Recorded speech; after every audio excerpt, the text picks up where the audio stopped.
বন্ধুরে বলি কেউ তো ভাবিয়া চিন্তা করিয়া বেশিলাম ওই অন্ধকার কবরে আপনি সারা কেন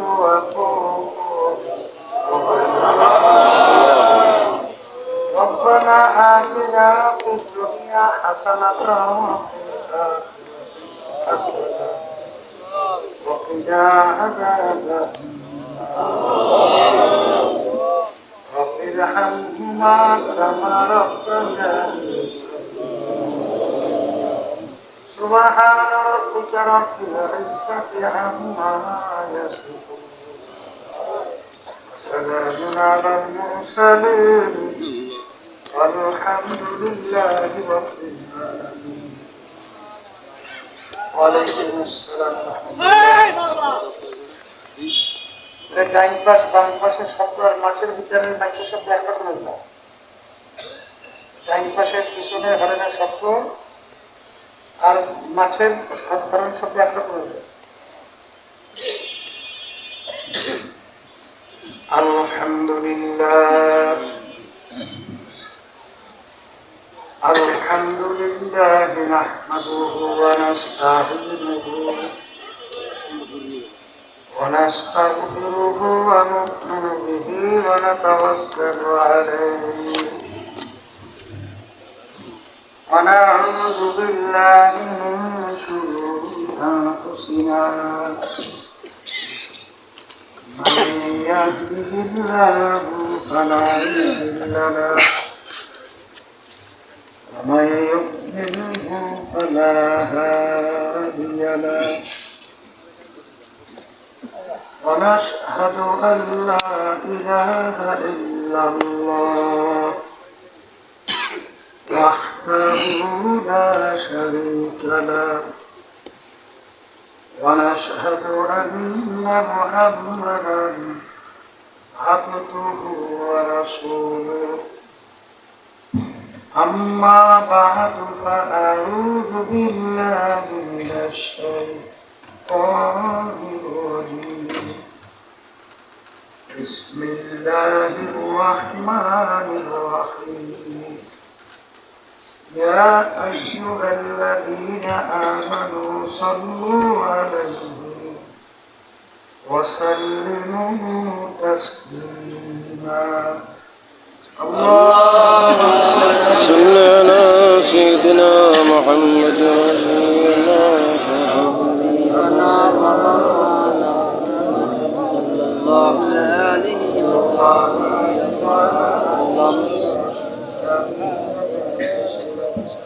اللهم صل على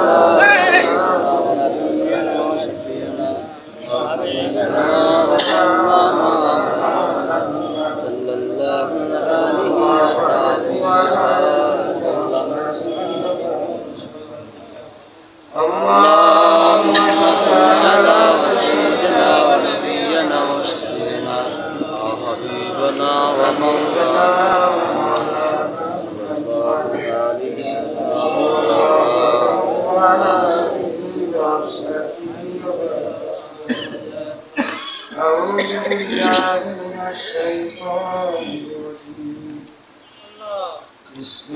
الله الرحمن الرحيم ألف لام ميم ذلك الكتاب لا ريب فيه هدى للمتقين الذين يؤمنون بالغيب صدق الله العلي العظيم শুকরিয়া আদায় করতেছি মহান রব্বুল আলামিনের দরবারে। রব্বুল আলামিন ফিতনা ফাসাদের যুগে দুনিয়ার সমস্ত কাজ থেকে বিরত রেখে উলামায়ে কেরামদের মজলিস জাকিরিন শাকিরিন সাদিকিন অনেক আল্লাহর খাস বান্দারা এই মজলিসের মধ্যে আছে, যাদের সঙ্গে আমাদের জীবনের একটা সময় আল্লাহ রাব্বুল আলামিন কাটাবার সুযোগ করে দিয়েছেন। শুকরিয়া তার সবাই বলে আলহামদুলিল্লাহ। অনেক লোকের কানে মাহফিলে দাওয়াত পৌঁছার পরেও অনেকের সুযোগ থাকা সত্ত্বেও মাহফিলে আসে না।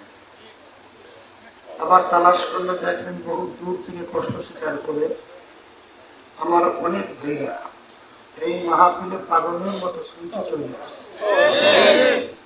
মান যাত্রা মজাদা, যে যে জিনিস পাওয়ার জন্য চেষ্টা করে ওই জিনিসে পেয়েও যায়। দাদাজান আব্বাজান চরমনের জমিনে ঘুমায় আসছে। আমার আব্বাজান বলতেন তিনি মাহফিলে প্রথম থেকে শেষ পর্যন্ত থেকে বাড়ি বিদায় হয়ে চলে গেলে আমল নামার মধ্যে কম পক্ষে 50 লক্ষ নেকি এরকম জমা হতেই পারে। নিয়াতের সহি আল্লাহকে রাজি খুশির উদ্দেশ্যে যারা মাহফিলে আসছে রব্বুল আলামিন তাদের আমল নামার মধ্যে লক্ষ লক্ষ নেকিও দান করবে। এত নেকি পাওয়া যাবে জানার পরেও আশেপাশে রাস্তাঘাটে দোকানে বাজারে ঘরে অনেক আমার ভাইরা দুনিয়ার বিভিন্ন গল্পের ভিতরে লিপ্ত আছে। কেউ টেলিভিশন সাইরা ড্যান্স গানে লিপ্ত, কেউ বিভিন্ন হারাম কাজে তাসের আড্ডায় জুয়ার আড্ডায় মদের আড্ডায়। সুযোগ থাকা সত্ত্বেও মাহফিলে আসে নাই। না আসার কারণ হিসেবে আমার আব্বাজান রহমতুল্লাহি আলাইহি বলতেন বুঝের অভাব, আর এই বুঝের জন্যই মাহফিলের ব্যবস্থা। আল্লাহ রাব্বুল আলামিনের কাছে দোয়া করেন, রব্বুল আলামিন আপনি আমাদেরকে দ্বীনের সহি বুঝ দান করেন। আমিন। হাদিসের ভিতরে আসছে আল্লাহ রাসূল সাল্লাল্লাহু আলাইহি ওয়াসাল্লাম বলেছেন মান ইউরিদিল্লাহু বিহি খায়রান ইউফাক্কিহু ফিদ-দ্বীন। আল্লাহ যাকে ভালোবাসেন ইচ্ছা করে তাকে দ্বীনের সহি বুঝ দান করে। সুবহানাল্লাহ। পাশাপাশি একটা কথা মনে রাখা লাগবে, হেদায়েত কিন্তু কোনো পীরের হাতে নেই, কোনো বাবাদের হাতে নাই, কোনো দলের নেতা নেত্রীর হাতেও নাই। হেদায়েত একমাত্র আল্লাহর হাতে। অনেকে মনে করে পীরের কাছে মুরিদ হয়েছি, বাবার দরবারে আসা যাওয়া করে যথেষ্ট। পীর বা বাবা আমাকে নাজাত করে জান্নাতের ব্যবস্থা করে। নাউজুবিল্লাহ। পীর তো ভালো কথা, পীরের বাবারও কারো শক্তি নেই যে কাউকে নাজাত করে জান্নাতের ব্যবস্থা করা আছে। আমার ভাইদেরকে বলবো, পর্দালে মা বোনরা যারা শুনতেছে, এখন বর্তমান হুজুর তাহলে পীর কাকে বলে, পীরের কাজটা কি? পীর একটা ফার্সি শব্দ, আরবিতে বলা হয় মুর্শিদ, আর বাংলা অর্থ হলো পথ প্রদর্শক। যেমন আপনার চিটাগাংয়ের রাস্তা চেনেন না, যে আপনাকে চিটাগাংয়ের রাস্তা দেখাবে সেই হলো পীর। ওই পথে চলা বা না চলার দায়িত্ব আপনার এবং আমার, আর মানজিল মাকসুদে পৌঁছাবার মালিক হলো আল্লাহ। কথা ঠিক কি? পীরের কাজ হলো পথ দেখানো, ওই পথে চলার দায়িত্ব আপনার এবং আমার। উদ্দেশ্যে পৌঁছাবার মালিক কে? আল্লাহ। এখন পীর বা মুরব্বী সে যে আপনাকে আমাকে পথ দেখাবে, নিজের মন গড়া কোনো পথ দেখাতে পারবে না। পারার কারণ কি তাও তো জানা লাগবে। কারণ প্রায় 1500 বছর আগে আল্লাহ রাসূল সাল্লাল্লাহু আলাইহি ওয়াসাল্লাম সাহাবায়ে কেরামদেরকে লক্ষ্য করে বলছিলেন, হে আমার সাহাবারা, তারাক্তু ফীকুম আমরাইন লাম তাদিল্লু মা তামাসসাকতুম বিহিমা কিতাবাল্লাহ ওয়া সুন্নাত রাসূল। আল্লাহ রাসূল সাল্লাল্লাহু আলাইহি ওয়াসাল্লাম বলেন, আমি তোমাদের কাছে দুইটা জিনিস রেখে গেলাম। কয়টা জিনিস? দুইটা জিনিস। যদি দুইটাকে তোমরা মজবুত করিয়া শক্ত করে ধরতে পারো, তোমরা ধ্বংস হবে না, জাহান্নামে যাবে না। সুবহানাল্লাহ। কয়টা জিনিস? দুইটা। একটা হলো কোরআনুল কারীম, আল্লাহর কিতাব, আর একটা হলো সুন্নাহ। এক কথায়, যেই পীর বা যেই মুরব্বী আপনাকে আমাকে কোরআন এবং হাদিস অনুযায়ী পথ দেখাবে, সেই পীর বা সেই মুরব্বীর কথা আমরা মানব। ঠিক। আর কোরআন এবং হাদিসের বাহিরে পীর তো ভালো কথা, সে যে হোক, বাপ মাও যদি হয়, বাপ মায়ের কথাও মানা যাবে না। কথা ঠিক কিনা? পীরের কাজ কি বলেন? কোরআন এবং হাদিস অনুযায়ী পথ দেখানো। কথা ঠিক না? ঠিক। ওই পথে চলাবানা চলার দায়িত্ব আপনার এবং আমার। উদ্দেশ্যে পৌঁছাবার মালিককে। কথা ঠিক কিনা? ঠিক। এখন পীর বা মুরব্বী কোরআন এবং হাদিসের বাহির পথ দেখাতে পারবে না। এখন কোনটা কোরআন এবং হাদিসের রাস্তা, এইটা নিয়ে বর্তমানে কিন্তু সমাজে বিভিন্ন ধরনের তর্ক বিতর্ক, দলাদলি, বিভিন্ন ঝামেলা আছে। ঠিক। যারা বলেন কথা ঠিক কিনা? ঠিক। আমার বাজানদেরকে বলবো, পর্দালে মা বোনেরা যারা শুনতেছে, আল্লাহ রাসূল সাল্লাল্লাহু আলাইহি ওয়াসাল্লাম প্রায় 1500 বছর আগে সাহাবায়ে কেরামদেরকে লক্ষ্য করে বলছিলেন, হে আমার সাহাবারা, আমার আগের নবীর উম্মতের মধ্যে 71-72 দল ছিল। কয় দল? আমার উম্মতের ভিতরে 73টা দল হবে। কয়টা দল হবে? আল্লাহ রাসূল সাল্লাল্লাহু আলাইহি ওয়াসাল্লাম বলেন, এই 73 দলের মধ্যে 72টা দল ধ্বংস হইয়া জাহান্নামে চলে যাবে। একটা দল শুধুমাত্র নাজাত পাইয়া জান্নাতে যাবে। হাদিস কিন্তু সহিহ হাদিস।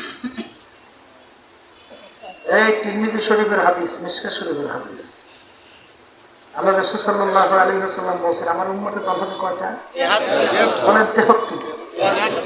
এর ভিতরে ধ্বংসপ্রাপ্ত হয়ে জাহান্নামে কয় দল? 72। আর নাজাত পেয়ে জান্নাতে যাবে কয় দল? যত সহজ মনে করেন তত সহজ। এখন এই আল্লাহ হাবিব বলছেন, আমার উম্মতে 73 দল হবে। এটা কিন্তু হিন্দু, খ্রিস্টান, ইহুদি, বৌদ্ধ, অন্যান্য ধর্ম অবলম্বী এই সব মিলে 73 দল তা কিন্তু না। যারা আল্লাহ রাসূলকে নবী মানছে, আল্লাহর উপরে ঈমান আনছে, এদের ভিতরে 73 দল হবে। এই 73 দলের ভিতরে 72 দল জাহান্নামে যাবে, একটা দল নাজাত পেয়ে জান্নাতে যাবে। সাহাবায়ে কেরাম প্রশ্ন করছিলেন, আল্লাহ রাসূল সাল্লাল্লাহু আলাইহি ওয়াসাল্লাম, আপনার উম্মতের ভিতরে 73 দল হয়, এর ভিতরে 72 দল যদি জাহান্নামী, এক দল বেহেশতি হয়, কোন দল বেহেশতি হবে তার পরিচয়টা? তখন পরিষ্কার আল্লাহ রাসূল সাল্লাল্লাহু আলাইহি ওয়াসাল্লাম হাদিসের ভিতরে পরিচয় দিয়েছেন, মা আনা আলাইহি ওয়া আসহাবি।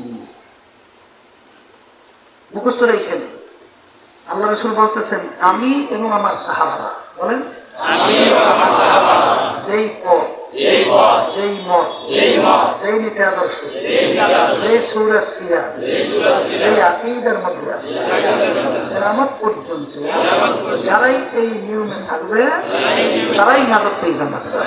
সুবহানাল্লাহ। এখন আমার বাচ্চাদেরকে বলবো, কবরে কোনো দলাদলি আছে? না। কোন পীরের মুরিদ এই পরিচয় আছে? না। আচ্ছা, কোন বংশের লোক এই পরিচয় আছে? না। আচ্ছা, কবরে প্রশ্ন কয়টা? তিনটা। তিনটা না? 1 নম্বর প্রশ্ন কি? মান রব্বুকা। 2 নম্বর প্রশ্ন ওমা দীনুকা। 3 নম্বর প্রশ্ন কি? ওমান নাবিয়ুকা।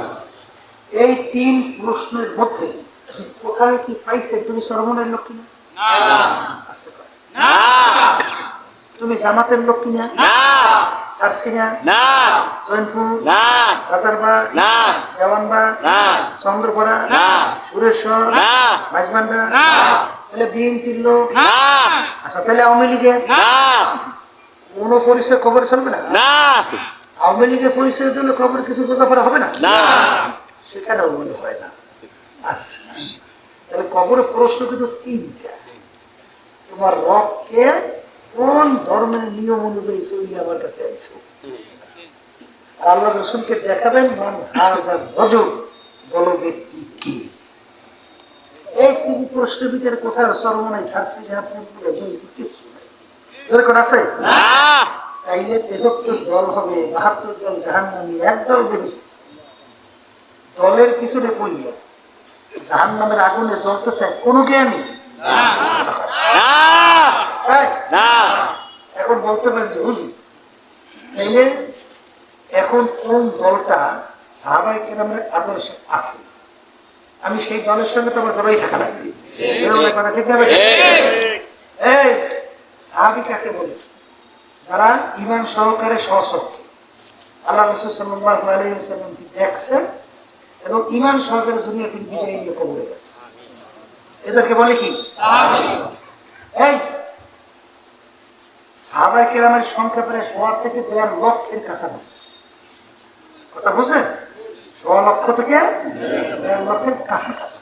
আচ্ছা সাহাবায়ে কেরাম মানুষ না? আস্তে কর, মানুষ তাদের ভিতরে ভুল ত্রুটি থাকতে পারে না? পারে।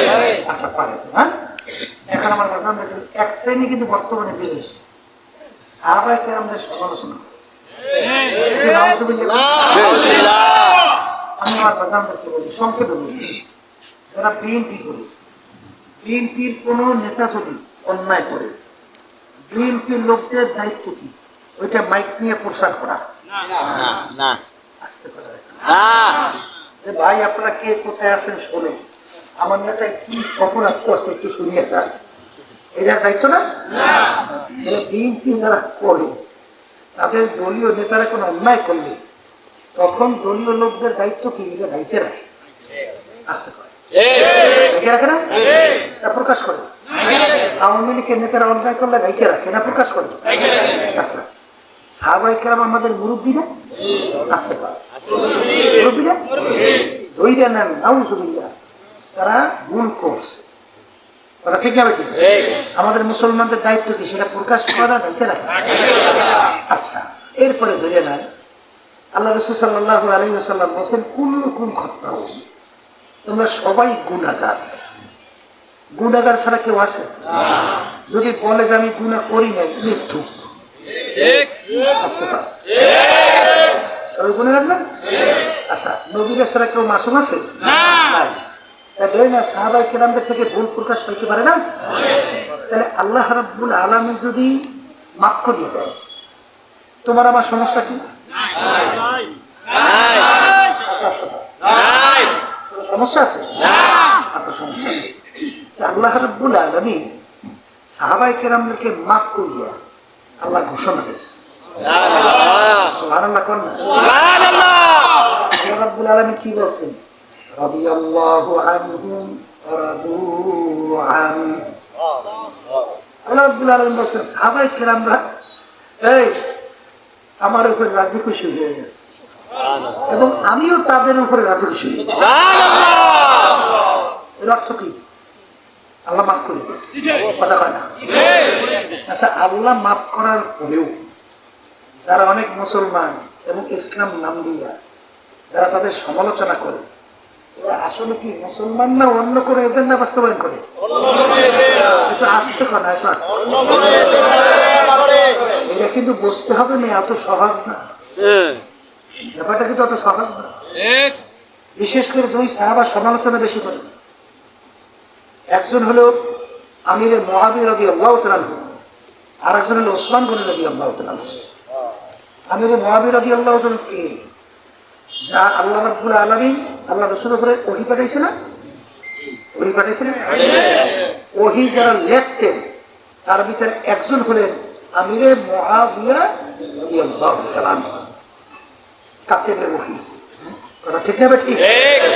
এই ভালো করে বোঝেন, আর একজন ওসমান গনি রাদিয়াল্লাহু তাআলা বলেন, এই তিনি কে?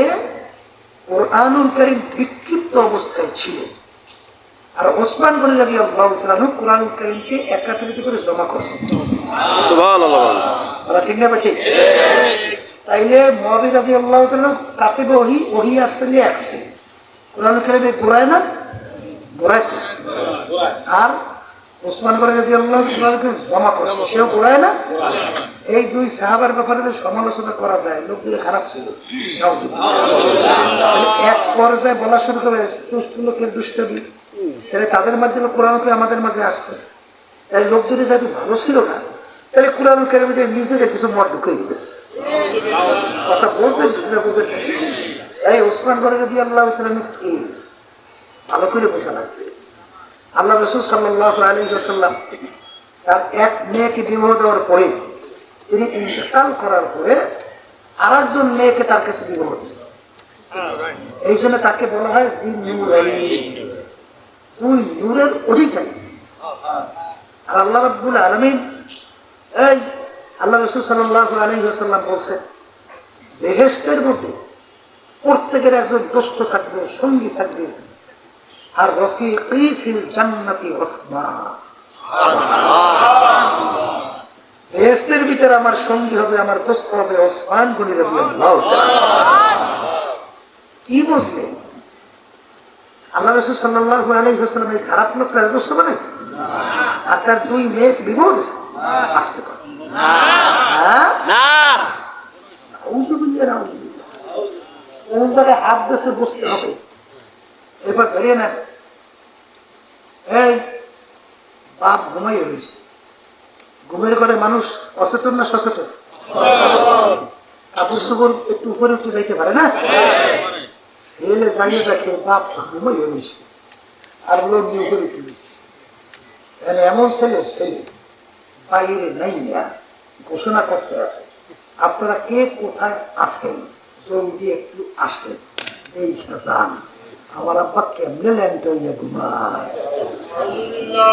এই ছেলেটা খুব আদওয়ালা ছেলে না? খুব আদওয়ালা ভদ্র ছেলে না? কি আসছে বড় বেয়াদব আর দ্বিতীয় দুনিয়াতে নাই। সাহাবায়ে কেরাম আমাদের মুরব্বী, নাউজুবিল্লাহ, তারা অন্যায় করছে, ভুল করছে। আমাদের দায়িত্ব অন্যায়কে ঢাইকা রাখা, প্রকাশ করে বেয়াদব। কথা ঠিক না? এবার আল্লাহ রাসূল সাল্লাল্লাহু আলাইহি ওয়াসাল্লাম সাহাবায়ে কেরামদের ব্যাপারে বলছেন, সুবহানাল্লাহ, এই আমার প্রত্যেকটা সাহাবী কান নুজুম। এখানে একজন সাহাবী না সব সাহাবী? সব সাহাবাদের ব্যাপারে বলছে কি বলে নাই? আমার প্রত্যেকটা সাহাবী এক একটা নক্ষত্রের মতো। নাবিক জাহাজ চালায় সমুদ্রের মধ্যে, যখন সমুদ্রের পথ ভুলিয়ে যায়, তখন পথ ঠিক করার জন্য তখন তারা ওই নক্ষত্রে ওইটা দেখে পথ ঠিক করে। বলে কথা ঠিক না? ঠিক। আল্লাহ রাসূল সাল্লাল্লাহু আলাইহি ওয়াসাল্লাম বলে, আমার প্রত্যেকটা সাহাবী এক একটা নক্ষত্রের মতো। যে কোনো এক সাহাবী তোমরা অনুকরণ করবা, এক তাদাইতু। যে কোনো এক সাহাবী তোমরা অনুসরণ করবা, তোমরা সরল সোজা রাস্তা পেয়ে জান্নাতে চলে যাবে। আমি বলছেন, আল্লাহ রাসূল সাল্লাল্লাহু আলাইহি ওয়াসাল্লাম বলছেন, একটা আস্তে খান। এখন আসেন বাজানদাকে বলবো, শোনেন, আল্লাহ রাসূল সাল্লাল্লাহু আলাইহি ওয়াসাল্লাম বলেন যে যারা নাকি আমার সাহাবায়ে কেরামদেরকে মহব্বত করা, তারা গোয়াকে আমি রাসূলকে মহব্বত করলাম। আর যারা নাকি আমি রাসূলকে মহব্বত করতে পারছো, কানা মাই আকিল জান্নাহ, এই তারা আমার সঙ্গী হয়ে রেখেছে যাবা। কথা ঠিক না? ঠিক। এখন আমার ভাই করতে বলে, আমি মা বোনরা যারা শুনতেছে, স্বর্ণ নাই বুঝি না, সারসি না বুঝি না, জৈনপুর বুঝি না, এই অন্য অন্য কিছু বুঝি টুঝি না। এই আমাদের দরকার কি? কোরআন এবং হাদিস অনুযায়ী দুনিয়াতে জিন্দিগি চালাইয়া আখিরাতের স্থায়ী জিন্দিগির পথ এখান থেকে সম্বল কামাই করে রওনা করতে হবে। কথা ঠিক কিনা? এখন আমার বাচ্চাদেরকে বলবো, পর্দারে মা বোনেরা যারা শুনতেছে, সাহাবায়ে কেরামদের আমল কি ছিল? আমল মানে কাজ। তাদের ইমানের অবস্থা কেমন ছিল এইটা আমাদের যাচাই বাছাই করা লাগবে। কথা ঠিক কিনা? মন চাইলেই যেদিকে ইচ্ছা সেদিকে দৌড় দেওয়া যাবে না, কারণ পথের ভিতরে বহু বিপদ আছে। কথা হয় না? কি আছে? অনেক বিপদ আছে। আল্লাহ রাসূল সাল্লাল্লাহু আলাইহি ওয়াসাল্লাম একদিন জমিনের ভিতরে একটা সোজা দাগ দিচ্ছেন, আশেপাশে কতগুলো দাগ দিলেন। সাহাবায়ে কেরামদেরকে বলেন, তোমরা বুঝতে পারছো? হযরত বুঝিনি। বলে সোজা দাগটা সিরাতাল মুস্তাকিম, আর আশেপাশে যে দাগগুলো দেখো সব ভ্রান্ত রাস্তা, সব জাহান্নামের রাস্তা। খবরদার এই সোজা রাস্তা বাদ দিয়ে এদিক ওদিক কেউ ঢুকবো না। কি কথা ঠিক হবে? এই সাহাবায়ে কেরামদের আমল কেমন ছিল এটা বোঝা লাগবে। শুনেন, এক শ্রেণী আমার বাজানরা আছে, আমলের ভিতরে ঝামেলা কইছি না, ওরা করে আমার হাদিসের রাস্তা বলছি না, এটা নিয়ে ঝামেলা আছে না নাই? এক শ্রেণী আমার বাজানরা আছে, এই শোনেন, দাড়ির ব্যাপারে বিভিন্ন ধরনের তারা মন্তব্য করে, বিভিন্ন কথাবার্তা করে, বিভিন্ন আমল করে। করে কি করে না? কিন্তু সাহাবায়ে কেরামদের আমল, আল্লাহ রাসূল সাল্লাল্লাহু আলাইহি ওয়াসাল্লামের কওম এবং তার আমল কি ছিল? আল্লাহ রাসূল সাল্লাল্লাহু আলাইহি ওয়াসাল্লাম দাড়ি সম্পর্কে বলছেন, তুলুল লিহইয়া, তোমরা তার দাড়িকে লম্বা করো, অকাসুল সওয়ারি, মুসকে খাটো করো। কথা ঠিক না? এই ১.৫ লক্ষের মতো সাহাবায়ে কেরাম, একজন সাহাবীও আমরা পাই নাই, শুনি নাই, দেখি নাই এক মুষ্টির উপরে দাড়ি ছাড়ছে বা কামাইছে একজন সাহাবীর ইতিহাসে নাই, আমরা পাইনি। কথা ঠিক না? ঠিক। চুল রাখলেন কেমন, এর একটা আমল। কথা ঠিক না? ঠিক। ৩ প্রকারের, এক প্রকারের কান্দা পর্যন্ত লম্বা, কানের লতি পর্যন্ত লম্বা, সাওয়ুহু, সব দিক থেকে মাথার সমান করে দেওয়া, উপরে যতটুকু পাশে যতটুকু সব জায়গায় সমান করে দেওয়া। কথা ঠিক না? ঠিক। আচ্ছা, এই যে সুন্নাত তরিকা চুলে। টুপি রাখবেন কেমনে? হাদিসের ভিতরে আছে বাতহা, অর্থাৎ মিলে থাকা। মাথা গোল না চ্যাপটা? আচ্ছা, এখন মাথা যদি গোল হয় তাহলে সব জায়গায় যে মিলে থাকতে হইলে বল গোল না চ্যাপটা? তাহলে বল গোল করতে হইলে তালি দেওয়া লাগছে না? লাগছে কি লাগে নাই? আচ্ছা, লাগছে। এখন মাথা যেহেতু গোল, হাদিসের ভিতরে আসছে মিলে থাকা লাগবে মাথার সঙ্গে। হ্যাঁ, এখন হাকিমুল উম্মত আশরাফ আলী থানভী রাহমাতুল্লাহি আলাইহি তিনি দেখলেন যে মাথার সঙ্গে লাইনে থাকা লাগবে, এই যে আমরা ৫ তালি যদি মাথায় দেই কেন সেটা বলতেছি। তিনি চিন্তা করছেন মাথা গোল, মাথা লাগে লাগবেও থাকা লাগবে, তাহলে তালি না দিলে তো আর গোল করা যায় না।